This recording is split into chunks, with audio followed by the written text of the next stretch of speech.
buenas tardes para toda la gente que nos está viendo hoy día, como siempre, como todas nuestras tardes.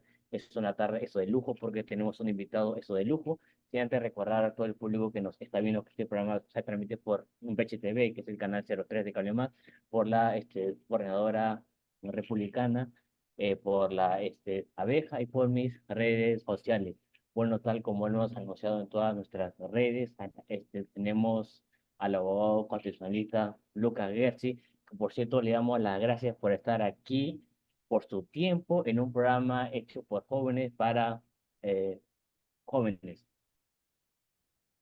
Muchas gracias, Cristian. Un honor poder acompañarte en el programa y encantado de poder estar acá. Y un saludo a toda la audiencia también. Feliz de Gracias, acompañarte. gracias Lucas. No, nuevamente yo feliz. Bueno, para comentarte que no es por un tema de soberbia, ¿no? Pero siempre cada semana tenemos invitados eso de lujos, exministros, que han tenido una gran relevancia en nuestra política, en nuestro país. Y por cierto, muchos jóvenes ya me habían comentado cuando invitas a Lucas Gersi. Entonces, estoy feliz y sobre todo por los jóvenes que siempre nos escriben y eso nos ven. Y también un saludo a toda la gente que nos está viendo desde otras partes.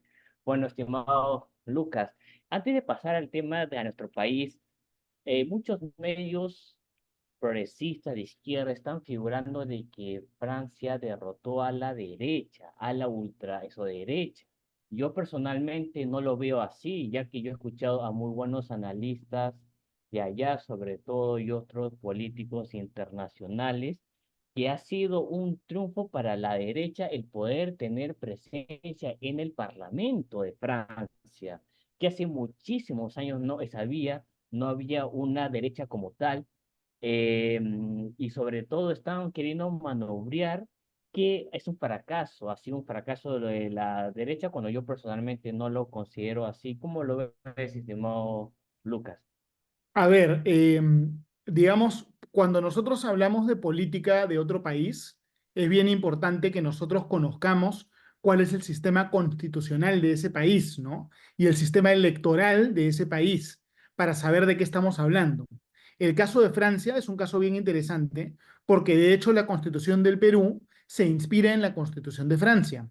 Perú y Francia son países que se parecen mucho en su sistema político. En Francia hay un presidente que es electo igualito que el presidente del Perú. Hay segunda vuelta, se escoge igualito. Y además de haber un presidente, hay un parlamento. Pero en Francia, cuando el presidente no controla el parlamento, es la mayoría parlamentaria la que nombra al primer ministro. Si el Perú fuera Francia, por ejemplo, PPK era presidente, pero Fuerza Popular controlaba el Parlamento, entonces hubiéramos tenido a PPK como presidente y de repente a Miki Torres o a Luis Galarreta como primer ministro. ¿Te das cuenta? Porque en Francia se da esta figura de que el primer ministro y el poder ejecutivo en realidad depende plenamente del Congreso, ¿ah? Y cuando hay un presidente de un partido, pero el Congreso lo controla otro partido, se produce una situación de cohabitación, donde el Poder Ejecutivo responde en realidad tanto a la oposición como al gobierno, ¿no? Una especie de alianza obligatoria. Entonces Francia es un sistema político pues muy interesante, ¿no? En Francia, ¿qué cosa ocurre? En Francia lo que ocurre es que hay segunda vuelta, no solo para el presidente, sino para el Congreso. En Francia, ellos tienen un sistema uninominal para la elección de los parlamentarios. Es decir, Francia se divide en un montón de pequeñas circunscripciones. Cada circunscripción escoge a un congresista, pero para ser congresista tienes que ser electo con 50% más uno de los votos en tu circunscripción. ¿No es cierto? Entonces, no sé, pues digamos, estamos hablando, no sé, imagínense el congresista por Toulon, ¿no? Entonces, supongamos que el partido de Marine Le Pen saca 30% y la izquierda saca 20%, entonces pasan después los dos a segunda vuelta. ¿Te das cuenta? Entonces Sí. lo que pasó en Francia es que el Frente Nacional, el partido de Marine Le Pen, ganó la primera vuelta en casi toda Francia, pero en segunda vuelta han perdido porque los demás partidos se han unido en contra de ellos, ¿no? Es un poquito lo que ha ocurrido en Francia. Yo creo que, digamos, la realidad de cada país, la coyuntura de cada país es un poquito distinta, ¿ya? No en todos los países hay las mismas reglas, no en todos los países pasa lo mismo, ¿no? Yo creo que en el Perú tenemos una lógica, en Francia es una lógica distinta.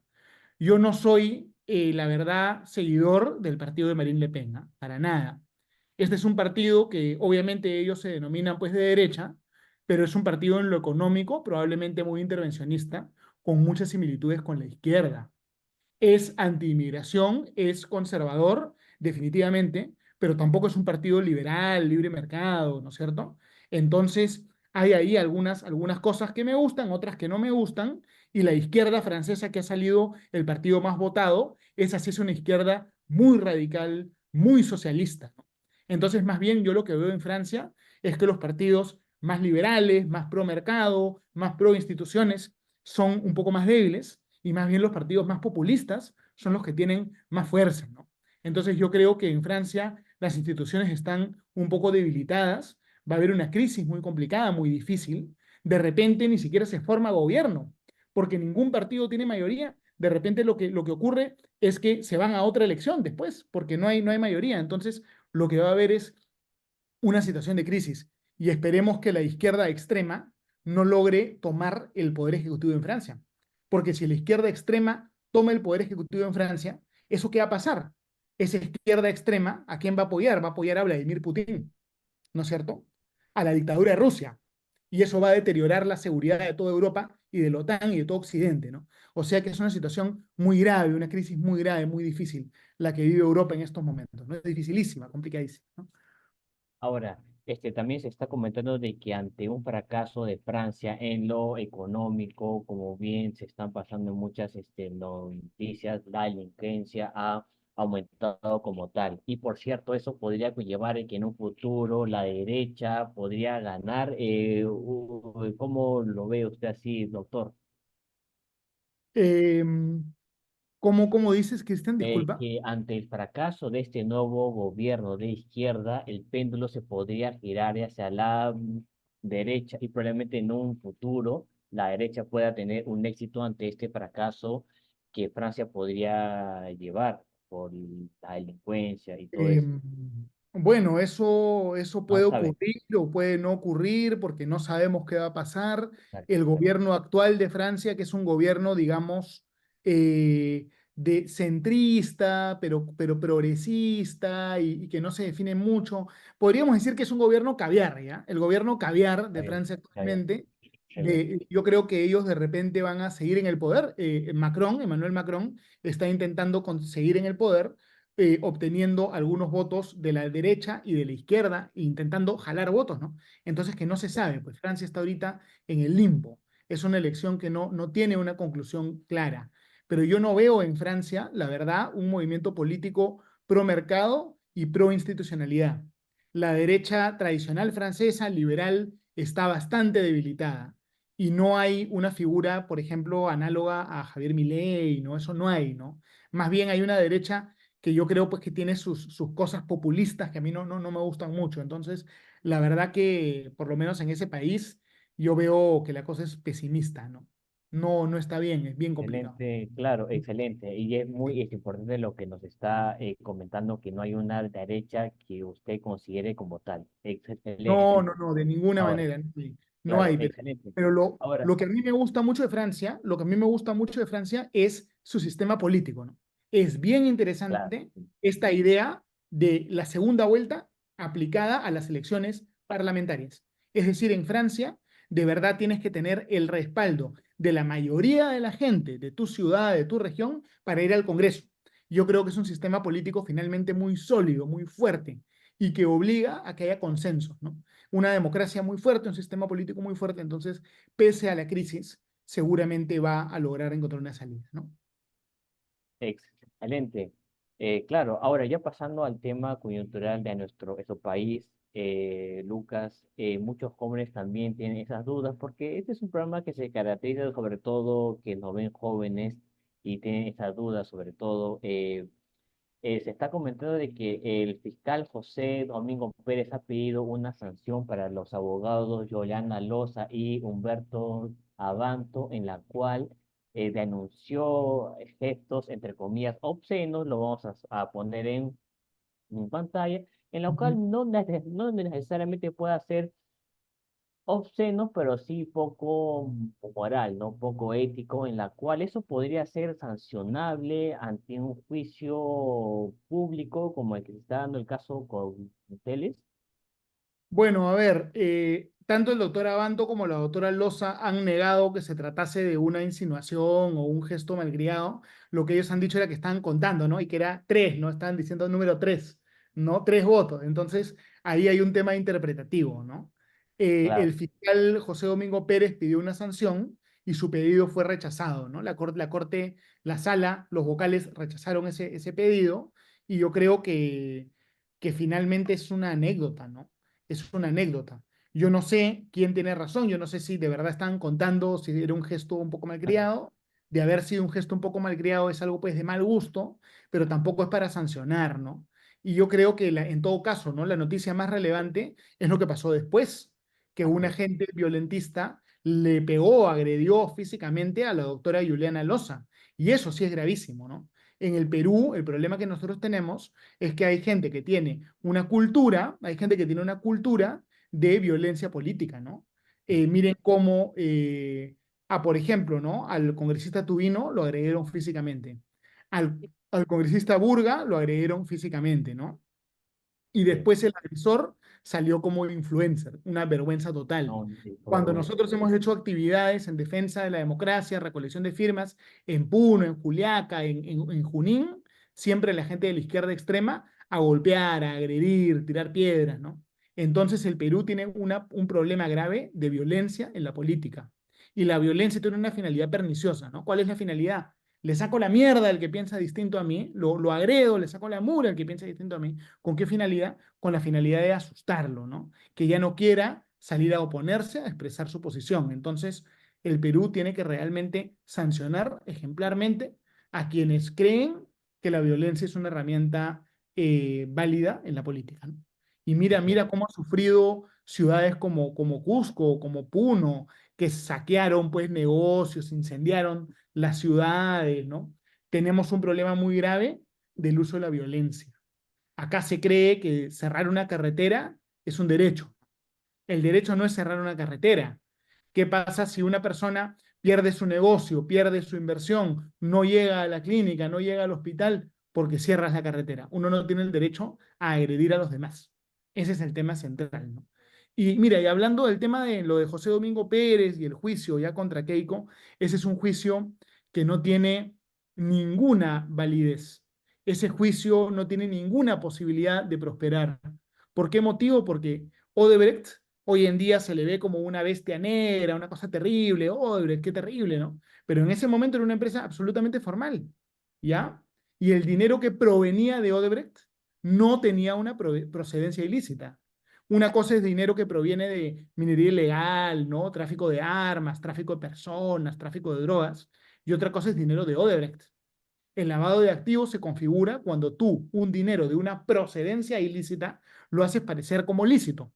Acá no ha habido lavado de activos, ¿no es cierto? Lavado de activos es cuando un narco, su plata del narcotráfico, hace la finta que proviene de una actividad legal para ellos usarla sin que nadie sepa que es de narcotráfico. Acá no hay lavado de activos. Lavado de activos sería que Odebrecht son narcos, entonces limpian el dinero para ellos mismos tenerlo. Aquel dinero no regresó a Odebrecht. Lo que hubo fue un aporte de campaña que no querían figurar, entonces hicieron el pito feo, pero eso no es lavado de activos.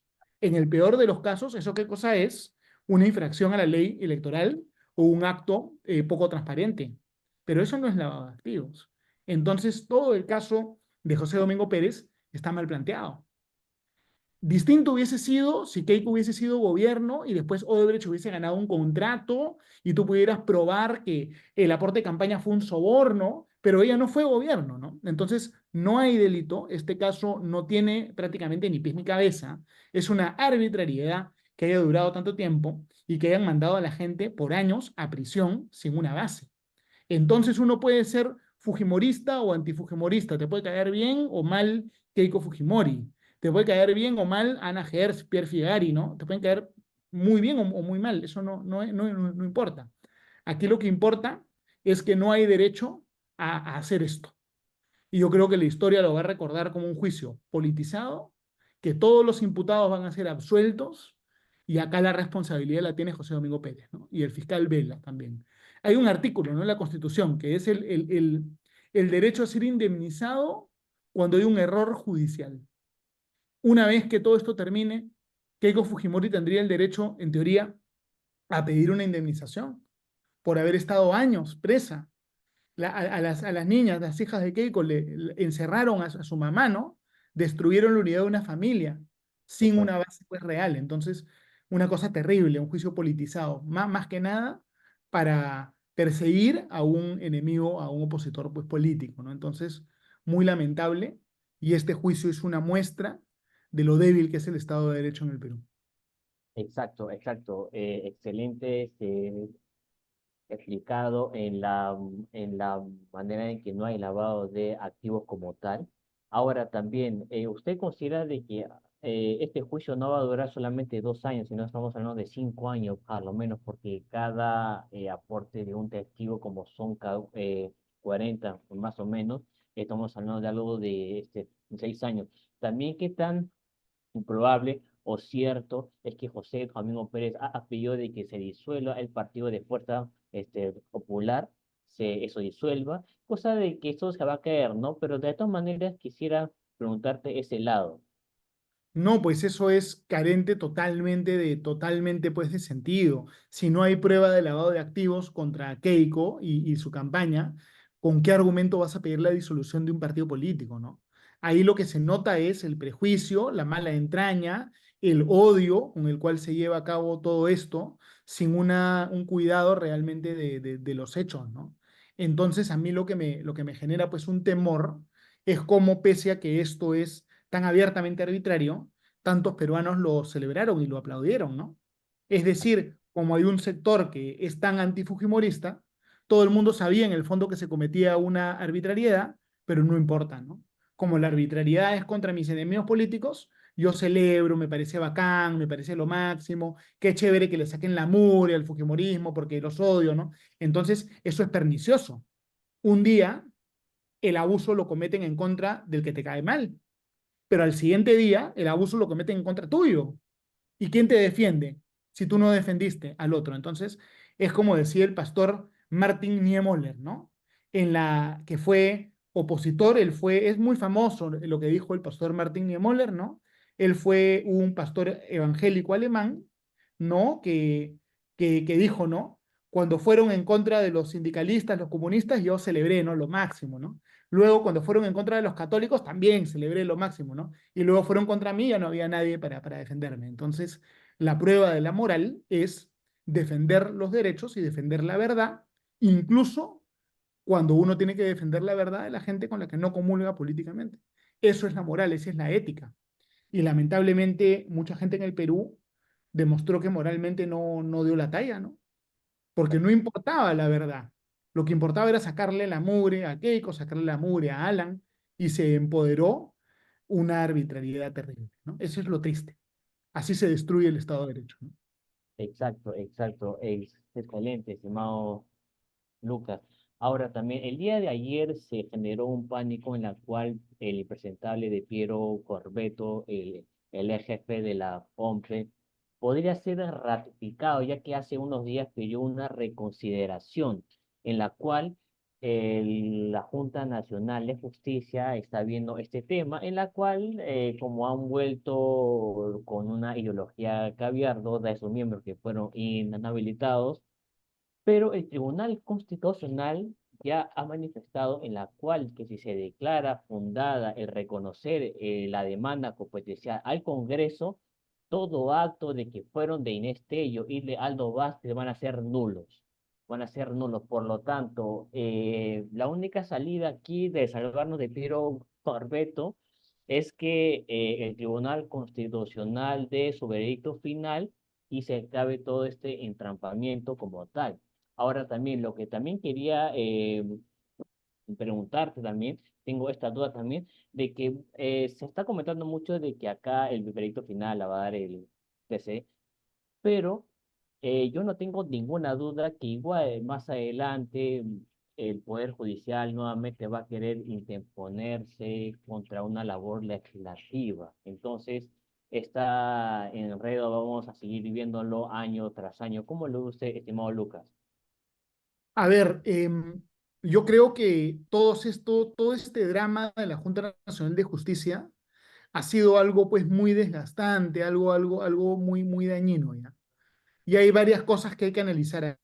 Un primer tema, todos los casos que tienen que ver con la Junta Nacional de Justicia no los debe resolver el Poder Judicial, sino que son casos que deben resolverse directamente y únicamente por parte del Tribunal Constitucional.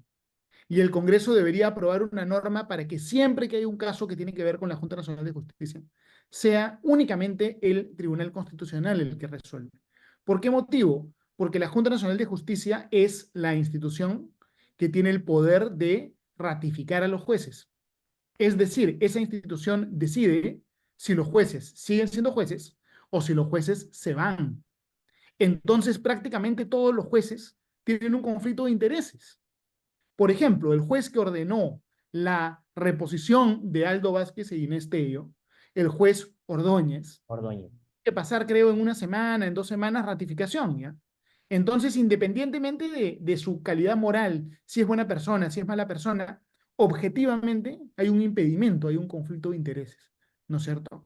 Entonces, esos casos no se deben ver en el Poder Judicial, debe ir directo al Tribunal Constitucional. Y la verdad es que todos los casos que tienen que ver con altos funcionarios del Estado debería verse directamente en el TC, porque si lo ve el Poder Judicial, nadie entiende nada porque hay una instancia, dos instancias, después tercera instancia ante el TC, después cautelar por aquí, cautelar por allá. Entonces pasan tantas cosas y cambian tantas cosas que nadie entiende y lo que ocurre es inseguridad jurídica. ¿Cuántas veces han sacado a los señores y los han vuelto a poner? Y aparece una especie de comedia. Si no fuera tan trágico, estaríamos matándonos de risa o de repente llorando o ya no sabemos si reír o llorar, ¿no? Entonces, una cosa terrible. Ahora bien, respecto del fondo del asunto, yo creo que el argumento que tiene el Poder Judicial para reponerlos es un argumento totalmente equivocado. El Poder Judicial dice que ellos fueron destituidos arbitrariamente porque el Congreso no tiene una norma que explique exactamente en qué casos el Congreso puede inhabilitar a un funcionario. El argumento es el principio de tipicidad, ¿no es cierto? El principio de tipicidad no aplica para el derecho penal, sino que el principio de tipicidad, perdón, el principio de tipicidad no aplica para el derecho parlamentario, aplica para el derecho penal. Si yo te quiero meter preso, mandarte a la cárcel por un delito, tiene que haber una ley previa establecida, ¿no? Principio de legalidad. Pero el Congreso no opera de esa forma. Cuando el Congreso decide si censura o no a un ministro, si vaca o no vaca al presidente, si inhabilita o no inhabilita a un funcionario, el Congreso no está aplicando la ley. El Congreso lo que hace es aplicar el criterio político. El, el juez, cuando resuelve, aplica la ley y te notifica una sentencia donde te desarrolla por qué te condena. El Congreso, cuando sanciona, no aplica la ley. Ahí lo que manda son los votos, no es la ley. Es decir, la naturaleza del Congreso es incompatible con la tipicidad. Si no, sería imposible, pues, ¿no? Si no, convertiríamos al Congreso en un tribunal. Censúrese al ministro fulano de tal, no porque no hay tipicidad, no porque no esté en el artículo. El debate en el Congreso es político, es otro tipo de análisis. Entonces, si tú le aplicas al Congreso las mismas reglas del Poder Judicial, le estás negando al Congreso su naturaleza y le estás negando al Congreso sus atribuciones. Es decir, es algo totalmente errado, totalmente equivocado, no tiene sentido jurídico lo que ha resuelto el Poder Judicial. Es muy grave lo que ha hecho el Poder Judicial, porque con ese argumento, entonces, el Congreso no podría censurar a ningún ministro, no podría inhabilitar a nadie, absolutamente todas las inhabilitaciones del Congreso serían nulas, todas las vacancias serían nulas, tendría que regresar Castillo también a la presidencia, ¿no? Con ese mismo argumento. Es decir, es un argumento que no resiste ningún tipo de análisis, ¿no? Es una sentencia hecha no por analizando la Constitución y el derecho, sino simplemente analizando la conveniencia pues, política, ¿no? Muy grave, muy grave. Bien, bueno, Entonces, y mira la consecuencia de esto, ¿ah? Esta misma sala tiene el caso del presidente Martín Vizcarra, claro. ya que Martín Vizcarra está inhabilitado. Entonces, como esta sala del Poder Judicial piensa que todas las inhabilitaciones son inconstitucionales porque no hay tipicidad, nosotros ya sabemos que a Martín Vizcarra le van a dar la razón, Por ¿ya? supuesto, sin ninguna duda. Entonces, entonces Martín Vizcarra va a ser presidente, va a ser candidato, de repente va a la segunda vuelta con una medida cautelar. Imagínate la inseguridad jurídica de un candidato o un presidente por medida cautelar. Imagínate eso, ¿ya? Eso ya es la pesadilla constitucional. Un presidente que está inhabilitado, pero se inscribe con una cautelar y sale electo presidente con una cautelar y después se cae la cautelar, es decir, el presidente dejaría de ser presidente no por vacancia, sino porque se cayó una cautelar. Eso ya es ya el terror jurídico, ¿no? Terrorismo jurídico. De No, hecho, en sí, mi curso de la universidad, ese fue el examen final. ¿Ya? Ese fue justamente el excelente. examen. Una locura, pero eso puede pasar. ¿Ah? Yo te apuesto, Cristian, eso es lo No, que va a pasar sí, en no, sin ninguna cuando duda, tengamos época sin electoral. ninguna duda. Este canal se forjó para combatir a ese lagarto corrupto, vacado, a Gustavo Vizcarra. Este canal salió como tal. Ahora, ya nos queda un par de 5 minutos, no más o menos. Estimado Ujú. Lucas, excelente lo que nos has dicho, explicado. Estoy Gracias. seguro que los jóvenes nos han entendido como tal. Ahora también, algo súper corto que nos podría comentar sobre el ex representante de Odebrecht aquí en nuestro país, Jorge Barata, en la cual se ha burlado de los fiscales José Domingo Pérez y Rafael Vela. Bueno, tú te estás refiriendo, yo creo, al Jorge tema del Barata, acuerdo, ¿no? Al tema del claro, acuerdo. claro, al del Eh, acuerdo y que ahora lo quieren traer, pero como está en Brasil ya va a ser muy complicado. sí, sin duda, ¿no? Sin duda. Yo creo, la verdad, lo que ocurre ahí es que la prioridad de los fiscales no fue realmente obtener condenas por corrupción. La prioridad no fue eh, que el Perú recupere lo que perdió a través de la corrupción, sino que la prioridad fue dinamitar, destruir a determinadas figuras políticas, básicamente a Keiko Fujimori y Alan García, ¿no? Y también a Ollanta Humala, ¿no? Y a PPK. Sí, Hay que recordar, ¿ah? Contra Ollanta Humala y su familia también se han cometido bastantes arbitrariedades, ¿ah? Por mucho que algunos no comulguen con ellos, etcétera, ¿no? Esa es otra discusión. Pero muchas arbitrariedades también contra la señora Nadine Heredia, contra el señor Humala, contra Pedro Pablo Kuczynski, arbitrariedades horrendas, es la degradación del derecho, ¿no? Digamos, mira, otra reflexión, ¿ya? ¿Qué cosa es una organización criminal? El concepto de organización criminal es una organización compleja dedicada a cometer delitos, ¿no? El Tren de Aragua es una organización criminal, ¿no? La Mara Salvatrucha, Sendero Luminoso, el Cartel de Sinaloa, ¿no es cierto? Pero en el Perú le aplican las reglas de organización criminal porque dicen que una persona cometió un delito con su secretaria y su chofer y sus amigos. 3 personas se juntan en un bar, ya, esa es una organización criminal.